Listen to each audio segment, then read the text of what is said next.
Okay, we are starting with paper discussion. This is the test, electricity in metals and non-metals. MCQs देखते हैं. So, good evening. Hello. अच्छा, पहले doubts लेने हैं या फिर मैं सारे करा दूं? सारे कराता हूँ मैं, जल्दी जल्दी हो जाएंगे. So how much work is done in moving a charge? So we have first question. हमें पूछा गया work done कितना है. हमें पता है work done is equals to, बोलो, चार्ज दे रखा है हमें, Q दे रखा है 2 कूलम, एंड हमें पोटेंशियल डिफरेंस दे रखा है विच इज, हाँ, पोटेंशियल डिफरेंस दे रखा है 118 वोल्ट्स टू 128 वोल्ट्स. मतलब कितना डिफरेंस है? Difference in potential is 10 volts. So potential difference V is equals to charge, work done per unit charge, W upon Q. So 10 is equals to W upon Q कितना है 2, W कितना आ गया 10 into 2 20 joules. सबको समझ आया क्या करा है मैंने? ये फॉर्मूला आपको पता होना चाहिए बस. And then you can just see कि ये डिफरेंस इन पोटेंशियल है, so you can simply calculate the answer. This would be your answer, 20 joules. Next, if a wire of resistance R is melted and recast into half its length. So second में हमारी पहले length मान लो L थी, तो अब length क्या हो गई है L/2. बट हमने रिकास्ट करा है, मतलब वॉल्यूम सेम रहेगी, वॉल्यूम फिक्स रहेगी. हमने डेरिवेशन करी थी, याद है तुम्हें? डेरिवेशन करी थी कि जब लेंथ आधा हो जाता है तो एरिया क्या हो जाता है? एरिया डबल हो जाता है. जस्ट यू नो, इसको आप प्रूव कर सकते हो. फॉर एग्जांपल ये सिलेंड्रिकल है, वायर अगर सिलेंड्रिकल है, सो हमारी वॉल्यूम्स में वॉल्यूम सेम रहेगी, तो 2 पाई R, ठीक है. यहाँ पे रेडियस क्या होगा? जो भी रेडियस होगा कोई फर्क नहीं पड़ता. सो R1 लिख देते हैं into L is equals to, volume same है, सॉरी 2 पाई R नहीं, pi R square. So pi R1 square into H which is length is equals to pi R2 square, ठीक है, इंटू L/2, है ना. यही करा था हमने. L और L कट जाएंगे, सो V नॉट, और पाई कट जाएंगे. रिलेशनशिप क्या आएगी रेडियस के बीच में? Radius R1 square is equals to 2 times R1 square equal to R2 square, ठीक है. अगर मुझे एरिया के बीच में डिफरेंस देखना है, तो एरिया क्या हो रहा है? अगर मैं पाई मल्टीप्लाई कर दूं दोनों के साथ, तो एरिया क्या हो रहा है? डबल हो रहा है. तो बेसिकली वी नो दैट जब लेंथ हमारी हाफ होती है तो एरिया क्या हो जाता है? डबल हो जाता है. A simpler way to do this is, volume का एक और फॉर्मूला होता है, area of base into height. तो AL is equals to A1 to A2 L/2. So 2 times A1 is equals to A2. नया एरिया is 2 times the older area. So this is what we can use. तो resistance क्या होगी यहाँ पे? रो L/A. And यहाँ पे रेजिस्टेंस क्या होगी? रो R1 R2 is equals to row L/2 divided by 2A, which is equals to 1 upon 2 into 2 4 P L/A. So ये क्या हो गया? 1/4 of R1 हो गया. That's why we'll write R/4. So this was the answer. अभी तक कुछ मुश्किल नहीं आया, मैं आपको ये बता रहा हूँ. जब मुश्किल आएगा I'll inform you कि ये क्वेश्चन मुश्किल था. Let's take a look at the third question. So in the third question, in the third question हमें बोला गया है कि करंट बताना है आपको. What can we say about the current in each of the circuits? ठीक है, बहुत ध्यान से देखना. Now this particular part, ये दोनों क्या है? सीरीज में है, एंड ये दोनों सीरीज में किसके साथ पैरेलल है? इसके साथ. This is every one can see. तो सीरीज में है तो R प्लस R क्या हो जाएगी resistance? 2R. And 2R parallel में है, so we have R plus R first step में, क्योंकि हमने करा जिससे 2R आया. सीरीज में था क्योंकि ये. देन पैरेलल में क्या होगा? अब 2R और 2R है, तो 1/2R plus 1/2R is equals to 1/RP. Parallel में जो रेजिस्टेंस आएगी विच इज 1 + 1 2/2R. क्या आ गया? रेजिस्टेंस आ गई फिर से R. ओके, नाउ ये R दोबारा से R के साथ ऐड होगा एंड दोबारा सेम प्रोसेस होगा. करते करते करते हम एंड में आ जाएंगे. 2R और इसके साथ रेजिस्टेंस क्या आ जाएगी? R, है ना. रेजिस्टेंस आ जाएगी R. इसमें बस स्टेप्स ज्यादा है, लेकिन इसमें भी रेजिस्टेंस क्या आएगी? R. एंड लास्ट में रेजिस्टेंस क्या आएगी? Again R. सो कितने भी स्टेप्स आप ऐड कर दो, रेजिस्टेंस तीनों केस में आ रहा है, अगर रेजिस्टेंस सेम है तो करंट भी क्या होगा, सेम, तो डी सेम।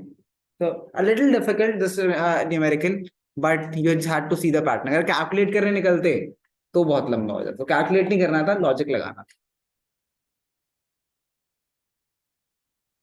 चलो फोर्थ क्वेश्चन देखते हैं। In the fourth question now, fourth question में हमें दे रखा है एक सर्किट जिसमें रजिस्टर्स है कुछ, एंड देन बैटरी है। अच्छा ये 3 वोल्ट, 3 वोल्ट किस में दे रखा है, पैरेलल में दे रखा है। सो ये क्या हो जाएगी टोटल, पोटेंशियल डिफरेंस कितनी है टोटल, बताओ। अगर हमारे पास दो पोटेंशियल डिफरेंस पैरेलल में क्या होते हैं, कांस्टेंट रहते हैं, सो ये कितनी रहेगी, this is 3 volt only, there would be no difference. अच्छा ओके, नाउ रजिस्टर्स की निकालते हैं टोटल। तो हमारे पास सिस्टम ऑफ रजिस्टर्स क्या है, this this and this, 3 resistors. Let's calculate its effective resistance. This is 0.5 ohms, this is 4 ohms, and this is 2 ohms. So ये दोनों पहले पैरेलल में है तो उन्हें ऐड करते हैं, 1/4 प्लस 1/2 इक्वल टू 1/R1.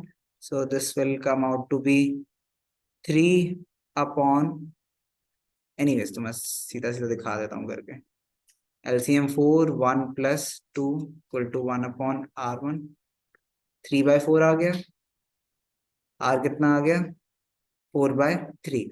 अब 4/3 को हम ऐड करेंगे इसके साथ 0.5 के साथ, तो we have 4/3 plus 0.5 which is 1/2 as our LCM, which is 6, and then 4 to 8 plus 3, this is equals to 11/6 is your effective resistance.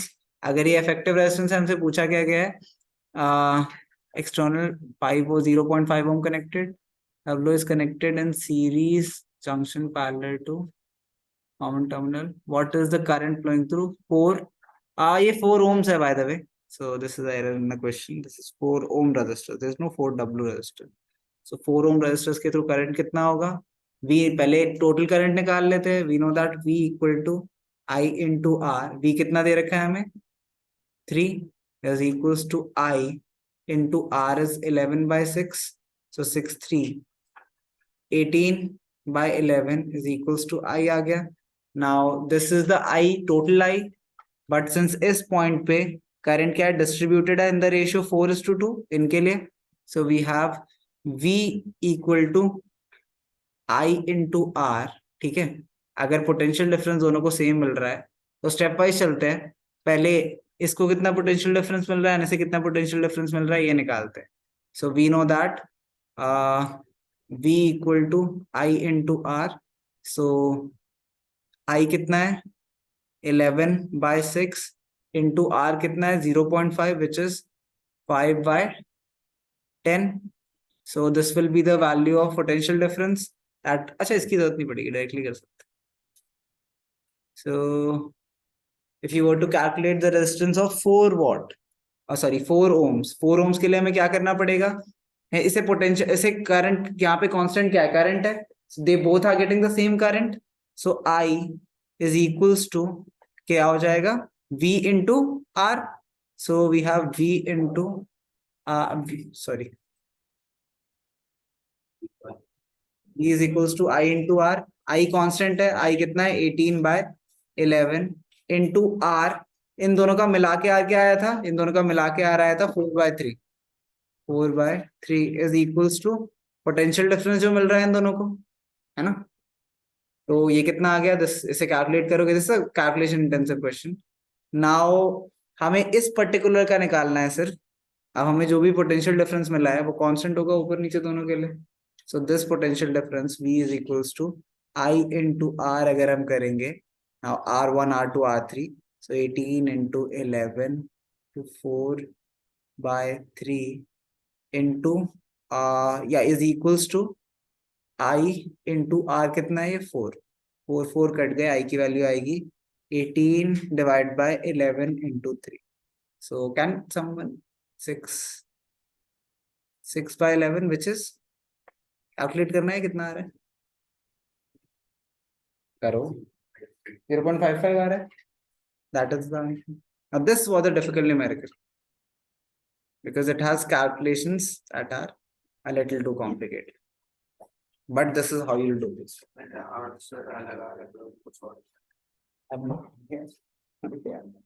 This is how it was meant to be done. And majority जिनका भी सही हुआ है, वैसे बहुत कम बच्चों का सही हुआ है, और जिनका भी सही हुआ है उनका I could really see कि वो by luck सही हुआ है, not solved. So no one could actually solve this question properly. It was difficult. MCQs were difficult, like I said, but not all. चलो next करते हैं. So I want a different color. Give me this. Yeah. Fifth देखते हैं.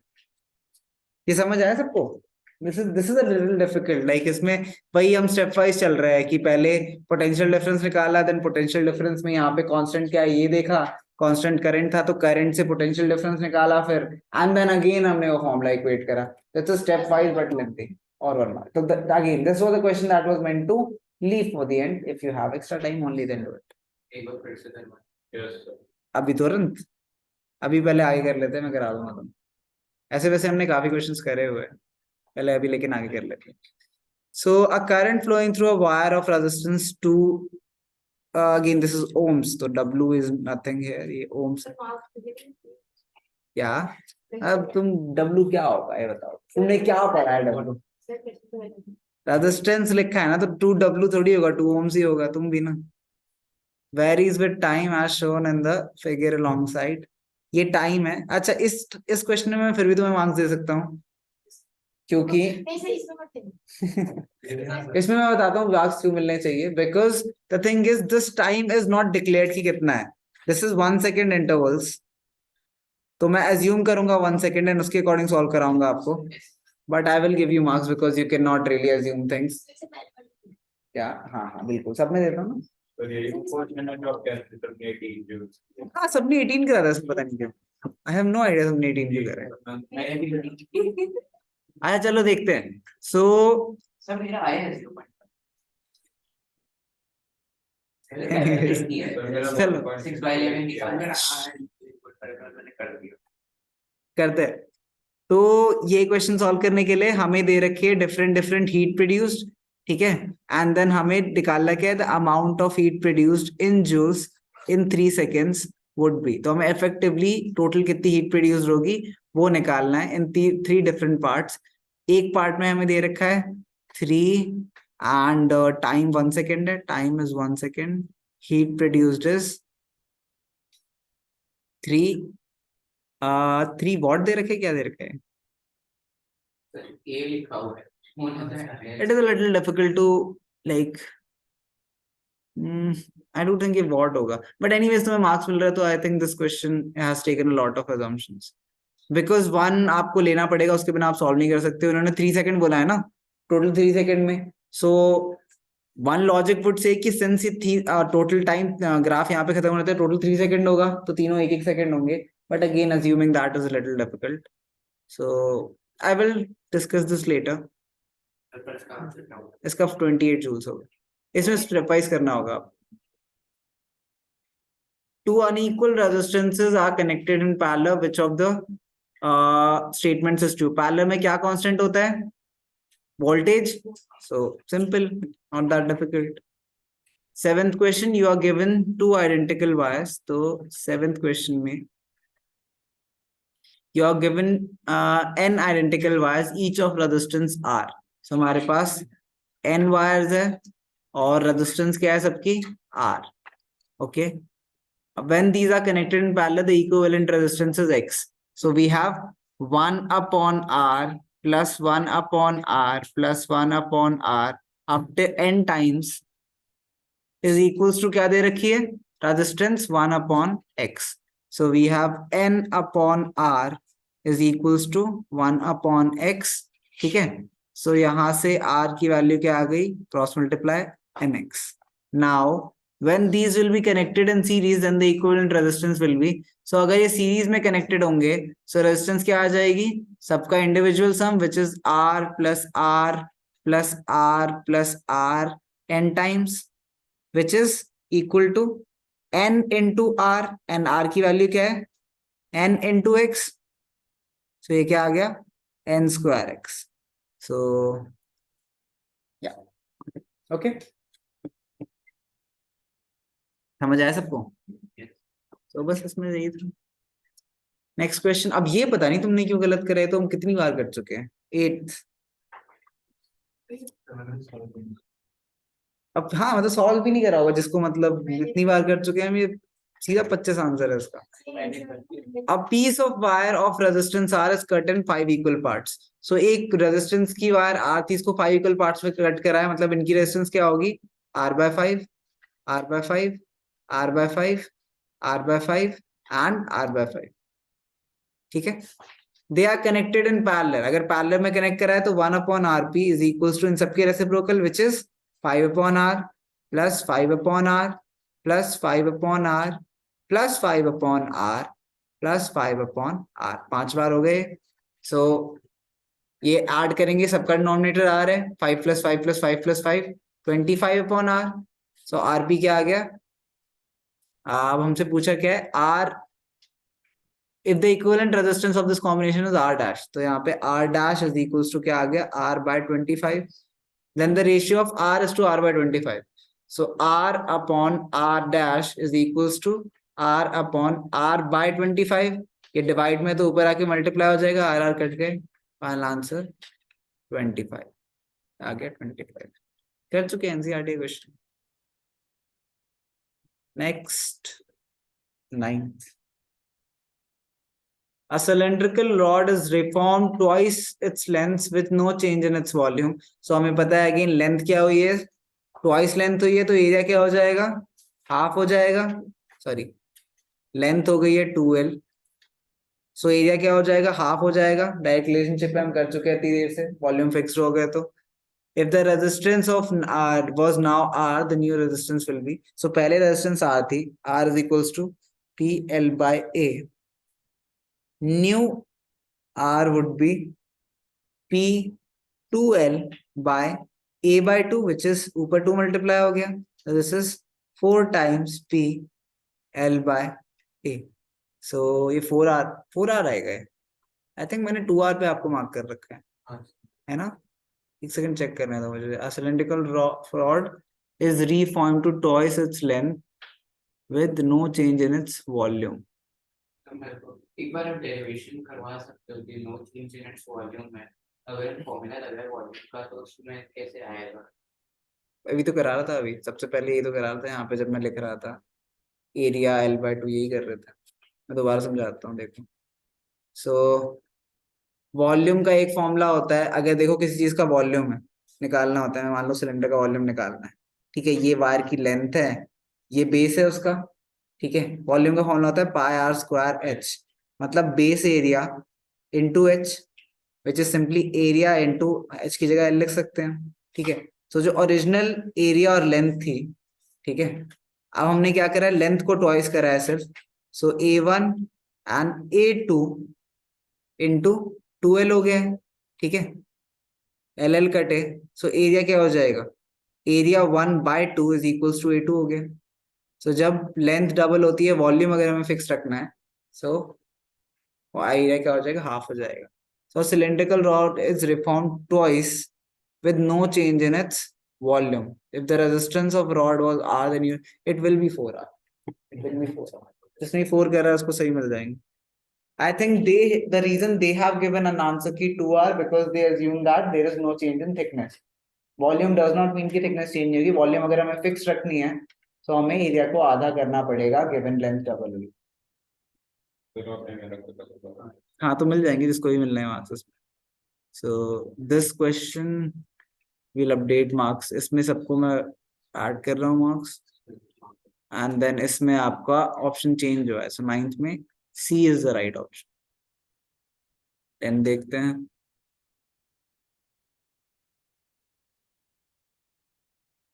Tenth question यार ये तो करा चुका हूँ. 1 एम्पेयर करंट है, I equal to 1 ampere, then number of electrons निकालना है, तो हमें I को इक्वल टू क्या लिखते थे, Q into sorry I is equals to Q by T, charge per unit time. तो यहाँ पे उसकी जरूरत मतलब टाइम दे रखा है कितना, ये देखो। So we have pass through in, या सो Q कितना आ गया, equal to I into T, which is I 1 ampere है, इंटू टाइम कितना है, टाइम कहाँ गया, 16 number of electrons passing through cross section, time 16 seconds हो गया। So this is equals to 16 C charge. Q का एक और फॉर्मूला होता है, Q is equals to N into E, है ना। तो 16C is equals to number of electrons into charge of 1 electron, which is 1.6 into 10 to the power minus 90. So जितने ही बच्चे कंफ्यूज होते हैं इसमें, उसको भी नहीं, इसका A होगा 10 to the power 20.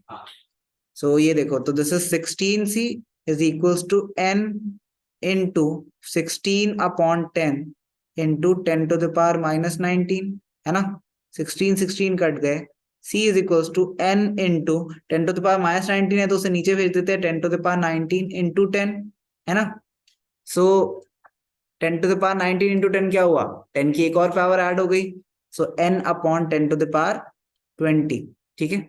So this is equals to 111, तो N आ गया 10 to the power 20 electrons. This is your answer. 11 तो बेशर्मो तुमने जिसने गलत करा है। ये देखो, पहले में देखते हैं गलती क्या है। क्लोरीन के साथ 2 इलेक्ट्रॉन्स दे रखे हैं, क्या ऐसा हो सकता है, नहीं। एक क्लोरीन में सिर्फ और सिर्फ एक स्पेस है, तो उसको सिर्फ एक इलेक्ट्रॉन मिल सकता है। तो ढूंढो इसमें से किस किस में एक है। इसमें नहीं है तो ये गलत, इसमें दूसरे वाले में नहीं है तो गलत, इसमें दोनों में ही नहीं है तो गलत, एक ही ऑप्शन बचता है। मतलब क्लोरीन को ही सिर्फ देख लेते हैं ना, तो ही सही हो जाता है, सीधा सी है। This is C. Lewis dot structure ढंग से पढ़ना, इन केस कोई भूल गया हो तो। नाउ इसमें हमें blah blah blah reaction MnY Z could be. So basically थोड़े टाइम तक हमने इस रॉड को छोड़ा, रॉड को छोड़ने के बाद डिपॉजिट्स आ गए। सो M कौन सी रॉड होगी, M कौन सी रॉड होगी, जिंक की रॉड होगी। Y कौन सा सोल्यूशन होगा, FeSO4 होगा। Z क्या होगा, Fe होगा, तभी डिस्प्लेसमेंट होगी। इसमें डिस्प्लेसमेंट नहीं हो सकती, इसमें भी नहीं हो सकती, इसमें भी नहीं हो सकती। This is the only reaction जिसमें डिस्प्लेसमेंट पॉसिबल है, इसलिए directly is the answer. Okay, next में मैंने दोनों, जिसने जिंक करा है उसे ही मार्क्स दिया है, जिसने एल्यूमिनियम करा है उसे ही मार्क्स दिया, बिकॉज दोनों में ही क्या होगा, both of them will react with steam, both zinc and aluminium reacts with steam, so I have given marks for both of them. जिसने ए या सी करा है दोनों के लिए मार्क्स मिल गया। Which of the following metals do not react with cold water? 3 and 4, magnesium and aluminium do not react with cold water. Obviously sodium potassium react करते हैं। मतलब how could you get this question wrong?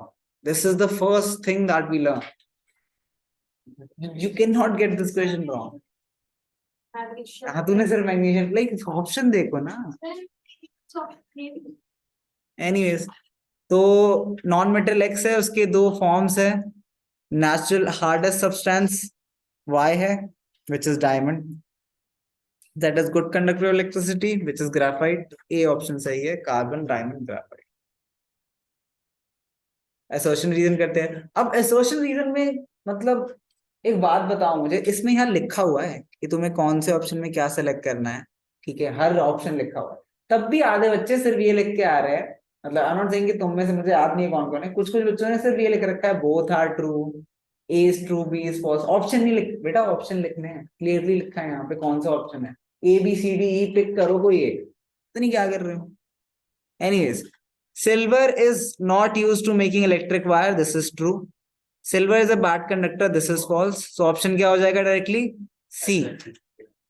C, assertion is true, reason is false. Next, a resistor of R is connected with the ideal battery. मतलब हमारा potential difference क्या है, fixed है। If the value of R is decreased, अगर potential difference fixed होती है, so relationship क्या होता है power और resistance के बीच में। अगर पोटेंशियल डिफरेंस फिक्स्ड है तो हम फॉर्मूला कौन सा यूज करेंगे, P is equals to V² by R into T, है ना। सो resistance R है connected to idle battery. If R is decreased in reverse relation है, power dissipated will increase. True.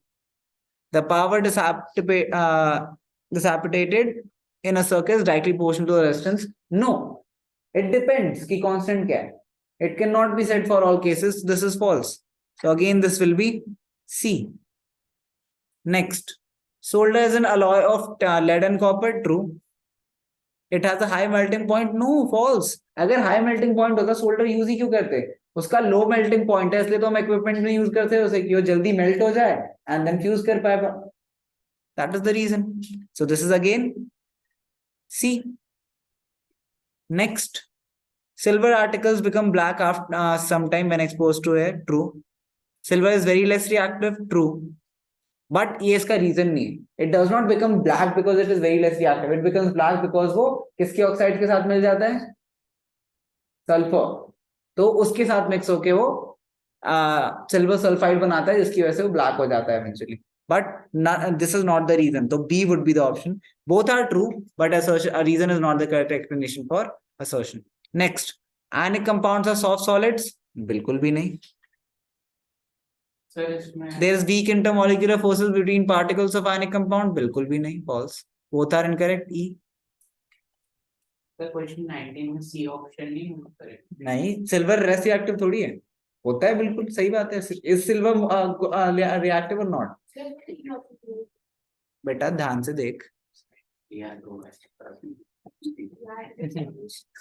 ध्यान से देखो. एनीवे, समझ आया सबको एसोसिएशन रीजन? चलो वीएसए पे चलते हैं. Find the net current in the circuit.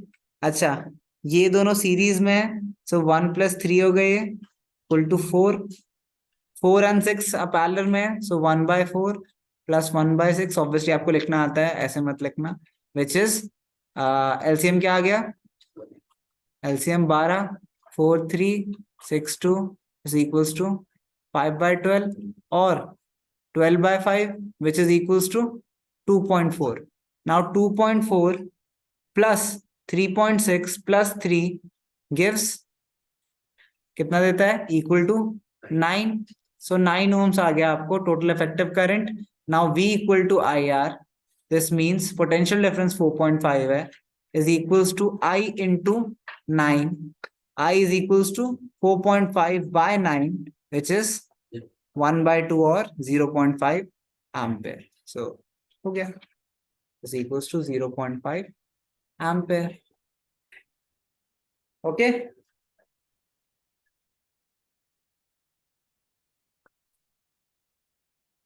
Next question. What would you observe? पहली बात, जब भी ऐसे क्वेश्चन आए, जो बच्चे सिर्फ इक्वेशन लिख के आ जाते हैं, मतलब सोचो ना, 2 मार्क्स का क्वेश्चन है, सिर्फ क्यों इक्वेशन लिखोगे? हाँ, 22. So what do you observe when zinc is added to iron sulfate? So Zn plus FeSO4 gives ZnSO4 plus Fe. Now this is not enough because you'll have to write कि 22 में the solution turns, देखते हैं, colorless from what? Green as zinc being more reactive.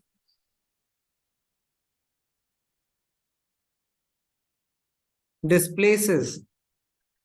So how do you displaces zinc is stronger from iron, it displaces iron from its from its salt solution. खाली ये लिखा है तो मैंने. I think it's enough, but I would rather say कि दोनों चीजें लिखो, क्योंकि आप ऑब्जर्व क्या करते हो? आप जिंक को डिस्प्लेस, द थिंग इज ना, तुम समझते नहीं हो क्वेश्चन पूछ क्या रहा है. आप ऑब्जर्व क्या करते हो? क्या आप ऑब्जर्व कर रहे हो कि जिंक डिस्प्लेस कर रहा है? दिख नहीं रहा है वो तुम्हें, वो मॉलिक्यूलर लेवल पे हो रहा है. तुम ऑब्जर्व सिर्फ एक चीज कर पाते हो, कलर चेंज हो गया. That is what you should write, because the question is simply asking you what do you observe, what do you see. क्या आप रिएक्शन ऑब्जर्व करते हो? नो. क्या आप जिंक डिस्प्लेस करके ऑब्जर्व करते हो? नो. आप तो सिर्फ ये ऑब्जर्व करते हो कलर चेंज हुआ है.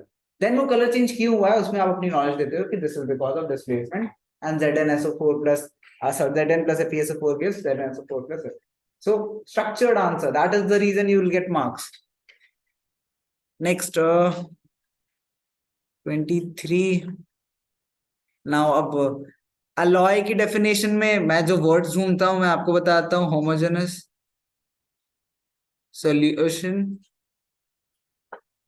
और mixture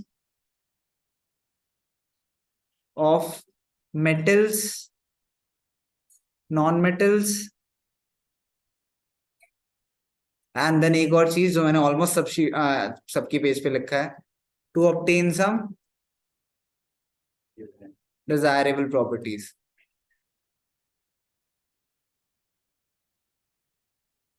you can not just say कि सिर्फ होमोजेनस सॉल्यूशन ऑफ मिक्सचर जो कि मैंने आपको पहले भी समझाया था बिकॉज इट नेसेसरली जरूरी नहीं है उसकी प्रॉपर्टीज डिजायरेबल हो you can not just say कि हाँ मैं 10 grams of copper and 100 grams of iron mix कर दूं एंड ये एक अलॉय है no it is not an alloy unless they are definite proportions and they are desirable properties you do not call that an alloy so these are two very important points that I was looking for in your answers and that's why आप सबके marks कटे next amalgam क्या होता है amalgam के लिए the only thing necessary is you should just mention about mercury so अगर आपने mercury mention करा है amalgam में कि mercury का जो also ढंग से mention करा करो mercury के alloys are amalgam और कुछ कहानी मत लिखो mercury and मत जाओ क्यों करना है तुम्हें जितना पूछा गया उतना बताओ mercury के alloys बस सही है परफेक्ट वन कॉन्स्टिट्यूएंट mercury बस काफी है ठीक है एंड थर्ड क्या पूछा गया ब्रॉन्ज और स्टेनलेस स्टील इज बोलो किस किस के कंपाउंड्स है आयरन प्लस बोलो निकल एंड क्रोमियम तो Cr plus Ni plus carbon तो कार्बन बहुत बच्चों ने मेंशन नहीं करा था करना जरूरी है ईच ऑफ देम फ्रॉम और एक प्रॉपर्टी बता दो जो डिफरेंट है स्टेनलेस स्टील की क्या डिफरेंट प्रॉपर्टी है नॉन मैग्नेटिज्म बता दो एंड नॉन कोरोसिव रस्टिंग नहीं होती है इसकी ये लिख सकते हैं देन ब्रॉन्ज ब्रॉन्ज किसके है बोलो कॉपर एंड टिन ठीक है इस टिन होता है जिंक होता है टिन ही होता है हाँ मतलब why is scaring me anyways this is more malleable than copper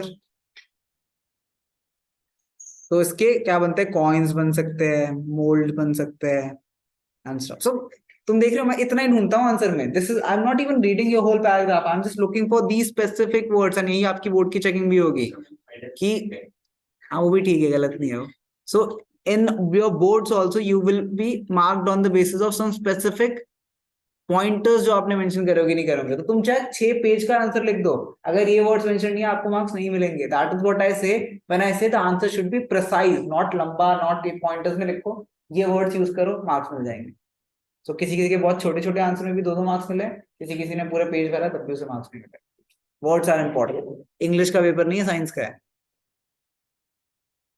next right to different अब ये देखो तुम इसमें ना स्पेसिफिकली क्या लिखा हुआ है बेसिस ऑफ केमिकल प्रॉपर्टीज तो मैं क्या करूं कि उसका बॉइलिंग पॉइंट क्या होता है या वो मीलिएबल होते हैं पता नहीं उसमें स्पेसिफिकली क्या लिखा है केमिकल प्रॉपर्टीज मतलब आप उसके ऑक्साइड्स के बारे में बता सकते हो ठीक है तो ये ऑक्सीजन के साथ रिएक्ट करके ऑक्साइड्स क्या बनाते हैं मेटल्स बनाते हैं बोलो basic oxides and non metals बनाते हैं एसिडिक एंड भर के पेज में मैंने लिखा है कम से कम ये और न्यूट्रल दोनों बन सकते तुम्हें पढ़ाया ही इसलिए था carbon dioxide neutral oxide like hydrogen oxide कौन सा ऑक्साइड हाइड्रोजन ऑक्साइड वाटर और न्यूट्रल ऑक्साइड तो न्यूट्रल भी बनते हैं सिर्फ मत लिखो बेसिक क्यों करने हैं मत करो मैं कहता हूँ बस ये भी तो लिख दो ना ये भी एक पॉइंट है 2 मार्क्स का क्वेश्चन है 1 पॉइंट तो ये लिख दिया दूसरा क्या लिख दो रिएक्शन विद एसिड तो ये रिएक्ट करते हैं एसिड के साथ react with acid to form salt and hydrogen gas release होता है ये डू नॉट रिएक्ट न्यूट्रल नहीं लिखने का मैंने मार्क्स काटे सबके because it's not just acidic sorry it's not just acidic it's also neutral you not just say that you have to mention और तुम, अगर तुमने जनरली भी लिखा होता ना तुम्हें मार्क्स देता। तुमने कहा फॉर्म्स, बेसिक ऑक्साइड यार, न्यूट्रल, मैं तुम और बन ही नहीं सकता कुछ। मैं तुम्हें बहुत बार कहा है, जब श्योर ना हो तो जनरली तो लिखो कम से कम। एनीवेज, इसमें प्लैटिनम, गोल्ड और सिल्वर ज्वेलरी में मेकिंग में क्यों यूज होते हैं? दो चीजें मेंशन करनी है, लस्ट्रस एंड मिलिएबल। सो ये दो चीजें मेंशन करोगे, यू विल गेट मार्क्स। ये दोनों highly reactive with air and even water, इसलिए उसे केरोसिन में स्टोर करते हैं। तो सिंपल क्वेश्चन, नॉट डिफिकल्ट। 26 अब पता नहीं मुझे तुमने क्यों गलत करा है, but let's see.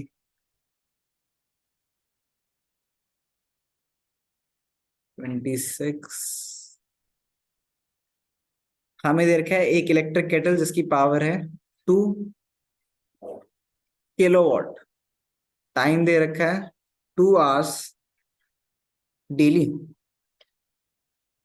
Okay, calculate energy consumed in SI unit and commercial unit. तो एक दिन में कितनी एनर्जी निकालता है, करता है वो यूज, वो निकालते हैं। Energy is equals to power into time. So power kilowatt में दे रखी है, बहुत अच्छी बात है, 2। टाइम आवर्स में दे रखा है, बहुत अच्छी बात है, 2। कितना आ गया? 4 kilowatt hour, which is also known as 4 units. So यही पढ़ा था हमने, यूनिट जो घर पे आते हैं वो यही होते हैं। ओके, अच्छा नेक्स्ट, एस यूनिट में निकाल दिया हमने, इन कमर्शियल यूनिट में। तो ये ए कमर्शियल यूनिट में, this commercial unit, let's calculate in SI unit. SI unit में कैलकुलेट करने के लिए हम पावर को कन्वर्ट कर देते हैं, is equals to 2 into 1000 watts, है ना। एंड टाइम को कन्वर्ट कर देते हैं, 2 hours is equals to 2 into 60 into 60 seconds. So time कितना आ गया? 66 टू 72 100 सेकेंड्स। अब ऐसा यूनिट में पावर एनर्जी निकालने के लिए, power into time, this is equals to 2 1 2 3 into 72 which is equals to 144 1 2 3 4 5 zeros joules. Joules, now energy is in joules. पता नहीं क्या क्या यूनिट लिख के आ रहे हो। तो दिस इज 1.44। यहां तक भी जो लिखेगा उसको ये आंक्स मिल जाएंगे, वरना इसको ये भी लिख सकते हो, 1.44 into 10⁻7 joules. Okay, last second part, this was a part. Now B part, cost of running it. अगर 3 per unit है, अब हमने यूनिट कितने निकाले हैं? 4 unit per day, 4 unit per day. दिन कितने होते हैं किस महीने? जून के महीने में बोलो, 30। तो टोटल कितना आ जाएगा? Amount is equals to 30 into 4 which is equals to, और भी कुछ है कॉस्ट, 3 per unit, तो इंटू 3, 3 रुपए पे। So this is equals to 4 3 12 12 3 36 rupees 360। 360 रुपए का बिल था हमारा, बस। ठीक है, लिख लो बेटा, बहुत बच्चों ने गलत कराता है, ये लिख लो। अब ये मेरे बेशरम बच्चों, कभी गलती से बुक खोले होते या नोट्स खोले होते तो आपको रेजिस्टेंस की डेफिनेशन पता होती। रेजिस्टेंस क्या होता है?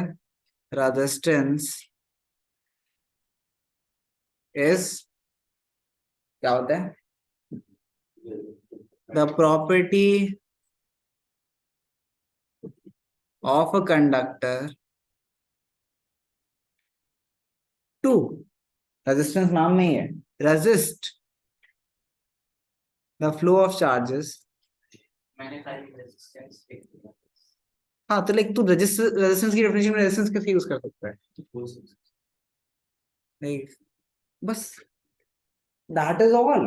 लाइक इसके 1 मार्क्स थे तुम्हारे, बचे हुए 2 marks. Low current passes for a short duration, तो effectively no heat is generated and resistance remains constant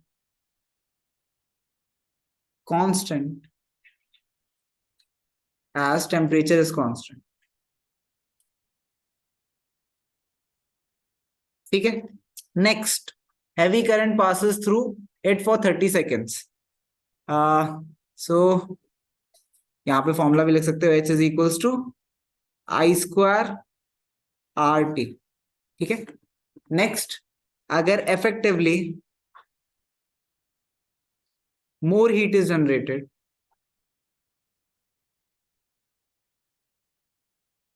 as H is equals to I square R T, and then H और R के बीच में relation क्या है यहाँ पे, direct. जब हम करंट बढ़ा रहे हैं तो hence R would also increase, R would increase, heat would also increase. सिर्फ इंक्रीज लिखा है तो मुझे पता ही नहीं तुम क्यों इंक्रीज बोल रहे हो. मेजोरिटी बच्चों ने एक में डिक्रीज एक में इंक्रीज लिखा है, वो तो बेसिक लॉजिक है तुक्केगा कि कहीं इंक्रीज डिक्रीज लिख दो. How am I sure that you have come to the same conclusion with saying कि heat was the reason for it. So the people who have mentioned heat as a reason, only they have been marked, and I think only one paper has mentioned that. So this is the reason. Yeah. So काफी बच्चों ने ये लिखा है कि heat ज्यादा, पहले किसी किसी एक दो बच्चे ने ये भी लिखा था कि पहले केस में कोई चेंज नहीं होगा because there is no heat generated, next case में रेजिस्टेंस चेंज हो जाएगी बिकॉज हीट जनरेट. क्या चेंज होगी बताओ तो, क्या चेंज होगी. तुम्हें पता था फॉर्मूला तुम्हारे सामने है, H is equals to I square R T. अगर H बढ़ रहा है और सब कुछ कांस्टेंट है तो क्या बढ़ेगा, R बढ़ेगा, है ना. बस. एंड H क्यों बढ़ रहा है, बिकॉज आई स्क्वायर और T बढ़ रहे हैं. क्या पहले पार्ट में इसमें द थिंग इज कि I भी छोटा है एंड T भी छोटा है, तो इफेक्टिवली जो हीट जनरेट हुई वो भी बहुत कम हुई. तो रेजिस्टेंस में ज्यादा चेंज नहीं आएगा, आएगा बट बहुत ज्यादा चेंज नहीं आएगा. इंक्रीज दिखा रहा है शॉर्ट ड्यूरेशन के लिए, एंड लॉन्ग ड्यूरेशन के लिए decrease. Sir, very little heat will be generated. I don't think so that is correct. That will take us boilers में कम heat generate होगी. negligible. But I'll again net पे अगर कुछ और कह रहे हैं तो I'll see once. Let's see अगर कुछ चेंज होता है तो मैं आपको बता दूँ. I've marked 2 questions. Next, difference between electrolytic reduction and reduction with carbon. इसमें तो मुझे बताने की जरूरत ही नहीं, आपके मार्क्स से कटे हैं, आप याद करके नहीं गए थे तो आपको नहीं आता था, इसलिए आपको कोई कुछ एग्जाम्पल लिख रहा है, कोई कुछ अजीब से एग्जाम्पल लिख रहा है, कोई एचजीओ लिख रहा है. एचजीओ से मतलब क्या, सिनेबार क्या होता है, कुछ नहीं, एचजीओ होता है. लेकिन मतलब मर्क्यूरी रिएक्ट कर रहा है ऑक्सीजन के साथ. ओके नाइस, तुमने पता नहीं क्या कर रखा है. सो इसमें तो आपने जो प्रॉपर डेफिनेशंस लिखनी थी दोनों की, डेफिनेशन के 1 मार्क्स थे, 1 मार्क्स एग्जाम्पल के थे. कुछ बच्चों ने कैथोड एनोड उल्टा लिख दिया था, उसमें ही मार्क्स कटे हैं. सो ये तो आपको लर्निंग पार्ट है, उसमें मैं कुछ नहीं कह सकता. ये 3 मार्क्स का क्वेश्चन है. Next, extraction of metal low reactivity. आपको सिर्फ रोस्टिंग समझानी थी और एग्जाम्पल समझाने थे इसके, मैंने यही लिखाया था आपको. तो अगर तुम नोट्स एक बार खोल के देखोगे तो you will know exactly the answer to these 2 questions, perfectly mentioned. In fact, I have also checked exactly from the notes कि आपको जो मैंने लिखा है उतना क्या आपने मेंशन करा है, नहीं करा है तो हटा दिया है, अगर करा है तो that's good. So you had to mention reactions and stuff. ये क्वेश्चन एक बार by the way तुम्हें करेक्शन करनी, so पता है ना करेक्शन का मतलब क्या होता है. For every question जिसमें आपके मिनिमम ऑफ आधे मार्क्स भी कटे हैं, ठीक है, उसे आपको क्या करना है, रिपीट. तो अगर आपके आधे भी क्वेश्चन आधे मार्क्स कटे हैं तो भी आपको क्वेश्चन रिपीट करना है. एंड मेजॉरिटी बच्चों के लिए मैं तुम्हें बता रहा हूँ, तुम्हारा पूरा पेपर रिपीट करना है. तो रात दिन ढूंढने के कर ही ले, क्यों मेहनत करो. तुमने ऐसा तो कोई क्वेश्चन है नहीं जिसमें फुल मार्क्स लाए हो, तो पूरा ही कुछ कर लेना दोबारा. ठीक है, टाइम वेस्ट मत करना देखने में कि कौन सा हमने नहीं करा है. चलो लॉन्ग आंसर देखते हैं. By the way long answer का ये क्वेश्चन भी केस बेस्ड ही है. सो केस बेस्ड क्वेश्चन है, देखते हैं कैसे सॉल्व करना है. 34 लैम्प्स, 60 वोल्ट बैटरी है हमारे पास. ओके, एंड करंट दे रखे है, वेरी इंपॉर्टेंट, करंट दे रखे है, रेजिस्टेंस नहीं दे रखे है, करंट दे रखे है. तो आप रेजिस्टेंस सबकी स्पेसिफिकली निकाल सकते हो. You know that potential difference constant है, तो सबको पोटेंशियल डिफरेंस क्या मिलेगा, V which is 60 volt. So V is equals to I1 into R1. So 60 is equals to 3 into R1. 3 क्या आ गया, 20. सो R1 आ गया equal to 20 ohms. Similarly, V is equals to I2 into R2. So 60 is equals to 4 into R2. R2 कितना आ गया 15 ohms. Then V is equals to I3 into R3. So 60 is equals to 55 into R3. So R3 कितना आ गया बोलो बोलो 12. Then V is equals to I4 into R4. So V again 60 रहेगा. I4 कितना है 4 ही है ना इसमें.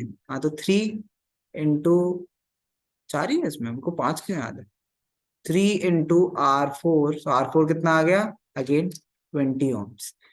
So what kind of connection are they arranged in? This is the only question जो पूरी क्लास में सही कर रहा है. Congratulations. सबको पैरेलल का मतलब तो पता है. Very good. तो इतनी तो मैंने पढ़ाई करा दी थी तुम्हें. I am very proud of my self कि आपको ये पता था पैरेलल कनेक्शन है. नहीं ये किसी ने गलत नहीं करा सच्ची. और इसमें बता देख इससे आसान क्वेश्चन क्या होगा. ये नहीं पूछ रहे what is the type of connections. मैंने ब्रैकेट में दिया एक सेलेक्ट करो सीरीज और पैरेलल. कुछ नेक्स्ट सेम क्वेश्चन था ना इसका ये वाला पार्ट. नेक्स्ट वाला क्वेश्चन इसमें ही पूछा तुमसे इसमें क्या टाइप ऑफ कनेक्शन है ना. इसमें बच्चों ने गलत कर दिया बिकॉज उसमें दिख नहीं रहा ना सामने सामने. तो सिर्फ एक क्वेश्चन है जो पूरी क्लास में सही करा है which is this one. Explain the reference with reference to your answer. What are the advantages of this combination? तो मैंने आपको multiple advantages दिखाए थे इसके. क्या क्या advantages थे. One of them is सबको same potential difference मिलता है. Then एक fuse हो जाए तो और कोई fuse नहीं होता. ठीक है. Then separate switches हो सकते हैं. Then सबको different currents मिल सकते हैं.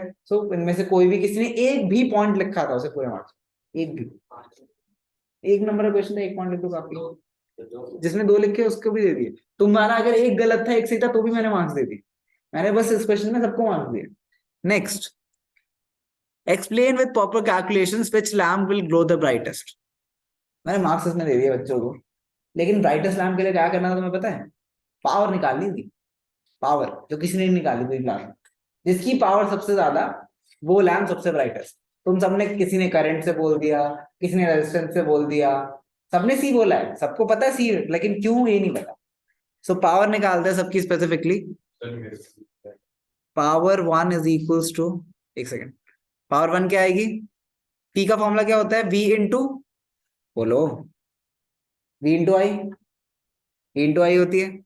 सो पहले की पावर क्या आई 60 इंटू आई कितना है 3 विच इज 180 वॉट.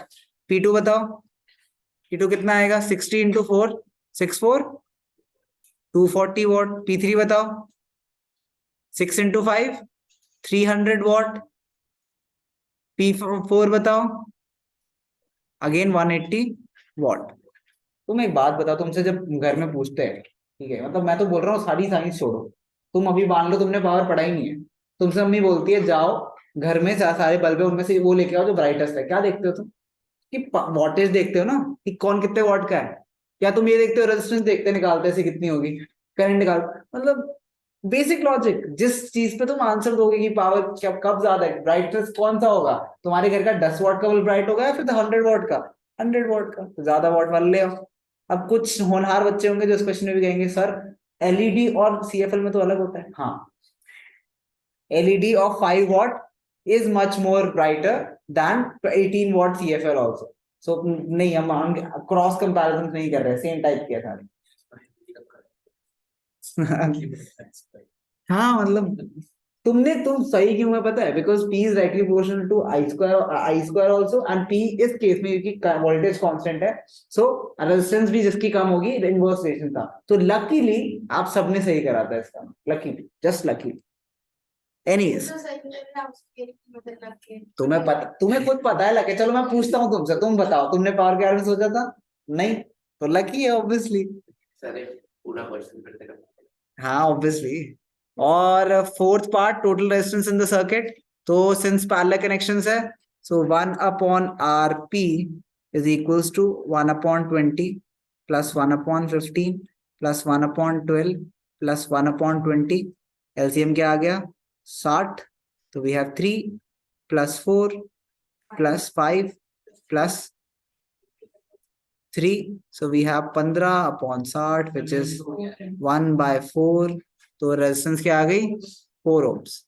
सर आपने हाउ तो आपने दिखाया नहीं होगा कैसे तो आएगा। अपने रेजिस्टेंस इन पैरेलल लिखो बस आधा मार्क काट। हाँ, रेजिस्टेंस इन पैरेलल नहीं लिखोगे तो उसके मार्क्स कटेंगे। ये तो मैंने फॉर्मूला उसी का था, फॉर्मूला लिखा भी है। कोई नहीं, मैंने बोला था ना इसके मार्क्स कटते हैं। गर्वित ने भी लिखा है, रेजिस्टेंस लिखा है ना तुमने, गर्वित ने लिखा है। तुझे पता है गर्वित ने लिखना कितनी बड़ी बात है। इसने बेटा लीनियर इक्वेशन क्वेश्चन में ये नहीं लिखा आज तक कि एक्स वाई क्या होते हैं, इसने लिख दिया, तो तू सोच कितना जरूरी होगा। फॉर्मूला लिखा हुआ है। मतलब क्या बात कर रहे हो। एनीवेज नेक्स्ट क्वेश्चन, इसका आंसर किसी का सही नहीं था, इसके ये पार्ट का आंसर। तो सर ये एक नेल और एक थिन प्लेट में, नेल में देखो 0.15 ग्राम्स ऑफ रस्ट आई, ठीक है, एंड थिन प्लेट में 0.33 which is more than double, ठीक है। तो इसका डबल क्या होगा, 30 आनी चाहिए थी लेकिन 33 आई। ये इसलिए हुआ because a thin plate has more surface area, बस। सर आपने क्वेश्चन स्किप कर दिया। और मैं 31 बोल रहा हूँ। Oh sorry, my bad. Oh, describe how hydrogen pop experiment सबको पता है। सर ये 1 मार्क का था। हाँ, hydrogen pop experiment, chemical equation taking place magnesium water Mg plus H2O gives NGO bracket 2 sir मैं ब्रैकेट के जरिए नंबर काट दिया। गर्वित ने क्या करा, सब देखो सब देखो। अब ये तुम भी कर सकते हो, इसलिए बता रहा हूँ तुम्हें। Mg, एंड तुम जल्दीबाजी में क्या करोगे, कभी कभी हो सकता है तुम जल्दीबाजी में ये कराओ, ठीक है, कि मैं मार्क्स काटूंगा इसके। This is not MgOH twice, this is MgOH2 and then I don't know why the bracket is, तो ब्रैकेट के बाहर 2 होना चाहिए, डिफरेंट कंपाउंड। सर जैसे ब्लैक क्या, एक्सचेंज करना था। हाँ मतलब ध्यान से, आई हैव नो आइडिया। तूने MgO लिखा है? नहीं, चेक करूंगा, कोई नहीं, चेक कर लेंगे। इम्पोर्ट पता नहीं, बहुत बच्चों ने इसमें MgO करा था, क्यों? सर वो हाँ, बट इवेंचुअली रिएक्शन क्या है, MgOH ट्वाइस। तूने दोनों, हाँ किसी किसी ने दोनों लिख दिया, सही है, ठीक है, तुम सेफ हो। बट ये reaction is the main reaction, like why do you have to talk about MgO, suggest how the appearance of mind. पता नहीं इसमें तुम क्या नई नई कहानी लिख, डल हो जाएगा बस। और क्यों डल होगा, बिकॉज मैग्नीशियम ऑक्साइड की रेयर फॉर्म होगी। हमारे पेल लिखते हैं यार, ठीक है, तब भी डिस्कस ये डिस्कस मार्क्स दे दिए ना। अगर ऑक्साइड फॉर्म होगा, मैग्नीशियम ऑक्साइड फॉर्म होगा और डल होगा। अब देखो क्वेश्चन क्या पूछ रहा है, अपीयरेंस कैसे होगी, तुम क्या लिख रहे हो, मैग्नीशियम ऑक्साइड फॉर्म। मैं तुमसे बोल रहा हूँ ये इंसान कैसे दिखता है, तुम कहते हो ये कैल्शियम ऑक्साइड ऐसा दिखता है। Who says that, who the hell says, no one says that. Dull होगा मतलब येलो होगा, ब्राउन, ऐसे बताते हैं ना। तुम पता नहीं हो तुम केमिस्ट्री टीचर, तुम नहीं बोलोगे। Anyways, a few drops of reversal indicator, अच्छा बेसिक है। अच्छा, बहुत बच्चों ने ना कोशिश करी है इसका गैस करने की कि इसका रेंज क्या होगा पीएच का, क्यों कर रहे हो? बोलो बेसिक है एंड कलर क्या है, ब्लूइश है। तुम स्पेसिफिकली लाइट ब्लू डार्क क्यों फंस रहे हो, जान के क्यों फंसने वाली हरकतें कर रहे हो? हाँ मतलब ये होगा वो होगा, एंड देन ऑल्सो कुछ बच्चे की 7.5 से लेके लाइक 10.2 तक, क्यों? Who said that? हाँ, पीएच बताना है बस, पीएच मोर देन 7 होगा। तो हमें पता ही नहीं कितना डाइल्यूट है। एक बात बताओ, तुम्हें पता है कितना डाइल्यूट है? डाइल्यूशन नहीं पता तो तुम्हें पीएच चेंज हो सकता है उससे। तो तुम जो भी पीएच बोलो मैं उसे गलत कर सकता हूँ।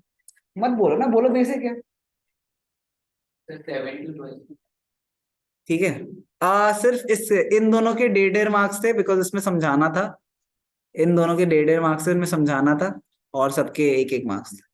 सो बिकॉज इसमें पीएच भी बताना था आपको, तो आप मोर देन वो बोलोगे 7, सो मोर देन 7 बोलोगे आप। एंड देन कलर इंडिकेट, तो बेसिक है तो ब्लू बोलोगे। सर कौन कौन से क्वेश्चन 1.5 मार्क्स थे? अपीयरेंस वाले में you have to mention dull and magnesium oxide के बारे में मेंशन करना था। सर मैंने फॉर्मूला भी लिखा है, फिर भी एक किया मतलब जो ओवरऑल कितने मिले, ओवरऑल कितने मिले, ओवरऑल दे दो। 13। हाँ तो ठीक है, ओवरऑल ठीक है। नेक्स्ट देखते हैं, ये तो हम डिस्कस कर ही रहे थे। सो यहाँ पे जो नेल और थिन प्लेट में डिफरेंस है, वो मटेरियल का नहीं है, जो बहुत बच्चों ने लिखा है, वो मेनली इस चीज का है कि जो थिन प्लेट है उसके पास ज्यादा सरफेस एरिया है। अगर ज्यादा सरफेस एरिया है तो rusting is a surface phenomena, more the surface is exposed more would be the rusting, simple. बस सरफेस के बारे में बताना था आपको, has more surface area, you get the marks, you explain it, this was proper 2 mark, ठीक है। Next, इसमें पूछा गया है कि जिंक से जो करते हैं हम, एक सेकंड, कहाँ गई मेरे कर्सर, हाँ, जिंक से करते हैं उसे हम क्या बोलते हैं, गैल्वेनाइजेशन, ठीक है। And then name this process of rust prevention, galvanisation. Give any other two, तो टू मार्कर है तो कोई भी और टू बता सकते हो आप, बता दो, लाइक ग्रीसिंग बोल दो, ऑयलिंग बोल दो, electroplating, like any number of जो भी आपको पता हो। कलर क्या अलॉयज भी कुछ बच्चों ने लिखा है, वो भी मैंने उसमें मार्क्स दे दिया बिकॉज का पेंटिंग भी, और कलरिंग क्या होता है, क्रेयॉन से कलर कर रहा है तो कलरिंग क्या, मतलब तुम इतने बड़े हो गए कलरिंग बोल रहे हो, पेंटिंग होता है वो। एनीवेज, इसका दूसरा और पार्ट क्या था, इसमें से सबसे जल्दी रस्ट कौन सा होगा। कुछ बच्चों ने, लाइक कुछ बच्चे स्मार्ट थे, उन्होंने एक्सप्लेन करा कि और सब क्यों नहीं होंगे, because this proper to marker. कुछ बच्चों ने सिर्फ सी लिख दिया तो उन्हें 1 मार्क्स मिले, because you are correct but you have not explain why is not iron bucket and this. Sir मैंने एक्सप्लेन करा फिर करते ही वो तो एक्सप्लेनेशन अच्छी नहीं, देख लेंगे। डिपेंड करता है ना मैडम, मैं कैसे कह दूं ऐसे बिना देखे। अच्छा, what is the mode of, अच्छा देखो ना, हर से क्या आ रही है, 2 वायर्स आ रही है, हर से 2 वायर्स आ रही है, हर से 2 वायर्स आ रही है, तो क्या कनेक्शन होगा टाइप का। घर में कनेक्शन होते भी ऐसे किस टाइप के हैं, पैरेलल, ठीक है। इस बार मैंने किसी के मार्क्स नहीं काटे, उसने नहीं लिखा और रीजन पैरेलल होने का तब भी, but please do mention why have you mention parallel. Parallel mention करा है बिकॉज आपके सेम पॉइंट से स्टार्टिंग है एंड सेम पॉइंट पे एंड है, ठीक है। हमने इस पैरेलल की डेफिनेशन क्या पढ़ी थी, they have same starting point and same and points, ठीक है। सीरीज में मतलब क्या था, एंड टू एंड कनेक्टेड, बस, तो वो लिख दिया करो। अगेन आई डोंट थिंक उसके मार्क्स कटेंगे, but be on the safe side. अच्छा, अब ये ब्रेन टीजर है थोड़ा, ये थोड़ा सा मजेदार बोल दिया उन्होंने। वो कहते हैं अगर 5 और 4 में सेम रेजिस्टेंस है, ठीक है, अगर 5 और 4 में सेम रेजिस्टेंस है तो रेजिस्टेंस इन 5 एक्स ले लेते हैं, रेजिस्टेंस इन 4 एक्स ले लेते हैं, ठीक है। And resistance of 3 and 2 R, 3 की रेजिस्टेंस 20 ओम है, 2 की रेजिस्टेंस 30 ओम है, ठीक है। एंड रेजिस्टेंस स्पेस 1 की जो है वो डबल रेजिस्टेंस ऑफ 5 की है, तो वो 2x है। What is the net resistance in space 5। सबसे पहले हम नेट रेजिस्टेंस निकाल लेते हैं, तो हमें पता है पोटेंशियल डिफरेंस कितना है, 220 वोल्ट, ठीक है। करंट कितना है, बोलो, करंट बोलो, 22 एम्पेयर। सो रेजिस्टेंस क्या आ गई, equal to V upon I, equal to 220/22 which is 10 ohms. तो टोटल रेजिस्टेंस जो है 1 अपॉन RT इक्वल टू, सारे पैरेलल में 1 upon R1 plus 1 upon R2 plus 1 upon R3 plus 1 upon R4 plus 1 upon R5। Before you proceed, ये sample paper का question है, CBSE sample paper, तो किसी को लग रहा हो कि इतना मुश्किल तो नहीं आने वाला, हम तो बच गए, नहीं, सैम्पल पेपर में CBSE ने दिया है, तो तुम्हें बता रहे ऐसा आ सकता, करते हैं। अरे एक मैंने देख मार्क्स की 1 अपॉन 10 नहीं, 2 मार्क्स का है, हाँ तो ये 1 मार्क्स टेक्निकली, हाँ इतनी मेहनत एक साथ से कर रहे तो हाँ। 1 upon R1 is 1 upon 2x plus 1 upon R2 is 1 upon 20 plus 1 upon 30 plus 1 upon R4 क्या था, अरे x प्लस 1 अपॉन x। अब कुछ मेरे प्यारे बच्चों को वेरिएबल LCM लेने में बड़ी तकलीफ होती है, तो पता नहीं उन्होंने क्या करा है, बट इनका LCM क्या होगा, 60x, ठीक है। यहाँ पे 60x लाने के लिए हमें क्या मल्टीप्लाई करना पड़ेगा, 30, यहाँ पे 60x के लिए क्या मल्टीप्लाई करना पड़ेगा, बोलो, 3x, यहाँ पे 30x 60x के लिए क्या मल्टीप्लाई करना पड़ेगा, 2x प्लस यहाँ पे 60 एंड यहाँ पे भी 60। सो क्रॉस मल्टीप्लाई करते हैं, पहले 60x and then 30 plus 60 is, बोलो, 30 प्लस 60 120 150 प्लस 3 प्लस 2 5x, तो यार 60x is equals to 1500 plus 50x, 50x उधर चला जाएगा,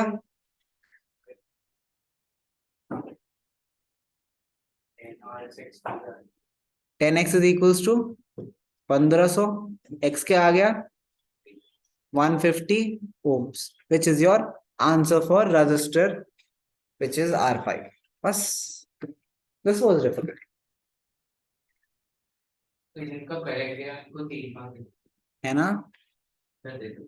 दे दूंगा बेटा, दे दूंगा, अभी आता हूँ तेरे पास, रिकॉर्डिंग पॉज करके आता हूँ उधर। What is the current in space 3? Since potential difference सबको सेम मिलेगा तो V is equals to I into R. V कितना है 220 इज इक्वल्स टू I कितना है, स्पेस 3 में करंट कितना मिल रहा है, सो I इंटू स्पेस 3 का रेजिस्टेंस क्या है बोलो 20, so we have I equal to 220 by 20 which is 11 ampere. तो So मैंने आंसर मतलब सॉल्व करके पता नहीं काट दिया। how sad. What should, अच्छा ये क्वेश्चन बहुत ही मुश्किल पड़ते हैं। What should be placed between the main connection and rest of the house IIT level so so that the accidental high electric current नहीं आए? बचपन से पढ़ रहे हो, फ्यूज उड़ गया तो मतलब